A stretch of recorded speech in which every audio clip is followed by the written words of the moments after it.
देखिए, विपक्ष की जो नीयत है वो कितनी खतरनाक है आप समझिए। इस समय पूरी दुनिया में युद्ध का दौर चल रहा है। जब रशिया यूक्रेन का युद्ध हो रहा था तो ये कह रहे थे क्यों आप रशिया के खिलाफ नहीं बोल रहे हैं, यूक्रेन के अंदर इतना अत्याचार हो रहा है उसके बाद आप नहीं बोल रहे हैं। जबकि फैक्ट ऑफ द मैटर क्या है कि कोल्ड वॉर के एरा से आज तक हमारी डिफेंस के ऊपर जो डिपेंडेंस है, पुराने जो भी इंस्ट्रूमेंट्स हैं, उसमें रशिया से सबसे ज्यादा है। आप सोचिए, आज ये कह रहे हैं तेल के लिए, उस समय हम रशिया से तेल ले रहे थे, उसके बाद कह रहे थे रशिया के खिलाफ स्टैंड लीजिए। यानी जहां से भारत के आज भी 60% डिफेंस इक्विपमेंट्स हमारे रशियन ओरिजिन के हैं, वो और तेल की सप्लाई दोनों के खिलाफ भारत को लड़वा दो। अब आइए दूसरी चीज आपको बताता हूं, अमेरिका के खिलाफ आप क्यों नहीं बोल रहे हैं। अब आप ये बताइए, भारत का सबसे बड़ा ट्रेड पार्टनर कौन है दुनिया में इस समय, सबसे ज्यादा व्यापार जिस देश से होता है अमेरिका, अमेरिका से लड़ा दो। अब इजराइल और गाजा में लड़ाई हो रही है, भारत में डिफेंस, साइबर सिक्योरिटी, इंटेलिजेंस में, उन इंस्ट्रूमेंट्स में भारत का सबसे बड़ा मददगार देश कौन, इजराइल, इजराइल से लड़वा दो। यानी इनका उद्देश्य यह है कि जहां जहां से भारत की स्ट्रेंथ होती हो उन सारी जगहों से भारत की लड़ाई करवा दी जाए। आप सोचिए, ये बचकानापन नहीं है, ये शातिरानापन है, इसको समझने की आवश्यकता है। अब मैं बताता हूं आज भारत की स्थिति क्या है। मैं एक उदाहरण के साथ बताना चाहता हूं क्योंकि यहां पर वो लोग भी हैं। आप लोगों को शायद नहीं ध्यान होगा कि पिछले महीने फिलिस्तीन की विदेश मंत्री अभी कुछ दिन पहले भारत आए और उनका नाम क्या है, डॉक्टर आगा बगीन शिरीन।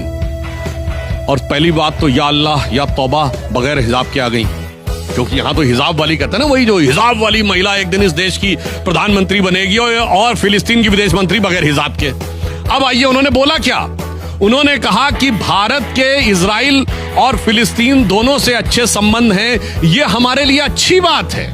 अब सुनिए, ये तो अभी सिर्फ जूता भिगोया उन्होंने, आगे जो मारा वो समझिए। उन्होंने कहा कि भारत के इजराइल के साथ जो स्ट्रेटेजिक संबंध है उसकी बाध्यता हम समझते हैं और अरब वर्ल्ड के साथ जो स्ट्रेटेजिक संबंध है उसकी बाध्यता हम समझते हैं, मगर हमें लगता है कि एक ऐसा देश है जिसपे दोनों का विश्वास है, इसलिए टू नेशन थ्योरी, यानी जो मानते हैं ना कि इजराइल और फिलिस्तीन साथ बनेगा, उसका समाधान निकालने में भारत एक महत्वपूर्ण भूमिका अदा कर सकता है। अब बताइए, मैं दूसरी बात पूछना चाहता हूं, हमारे 3 प्रमुख इस समय आवश्यकता है। पहली, कि युद्ध के मुकाबले शांति रहे यथासंभव। दूसरा, लगभग 1 करोड़ लोग जो हमारे खाड़ी के देशों में हैं वो सुरक्षित रहें। नंबर 3, हमारी ऊर्जा आवश्यकता के ऊपर दबाव ना आने पाए। अब आप बताइए, प्रधानमंत्री मोदी जी ने पिछले हफ्ते में हर खाड़ी के देश से, मतलब यूएई से लेकर बहरीन, कतर, सबसे जाके उनके अध्यक्षों से बात की। कल ही ईरान के राष्ट्रपति से बात की, विदेश मंत्री जी ने ईरान के विदेश मंत्री से बात की और यह भी बात आई है कि भारत के जहाजों को ईरान अटैक नहीं करेगा। ईरान ने मदद मांगी तो उनका एक जहाज चला गया यहां से और उसको इंटरनेशनल वाटर में जाते ही मार दिया गया। दूसरे जहाज ने यहां पे मदद मांगी कि हमको शरण दे दी जाए, तो कोच्चि में उनको दे रखा, उनके 250-300 आदमी साथ है। भारत पूरी तरीके से अपने हित को ध्यान में रखकर विश्व में एक संतुलन बनाते हुए आगे चल रहा है। इनकी जो थी वो पॉलिसी क्या थी, गुट निरपेक्ष, नॉन अलाइन, किसी के साथ मत रहो।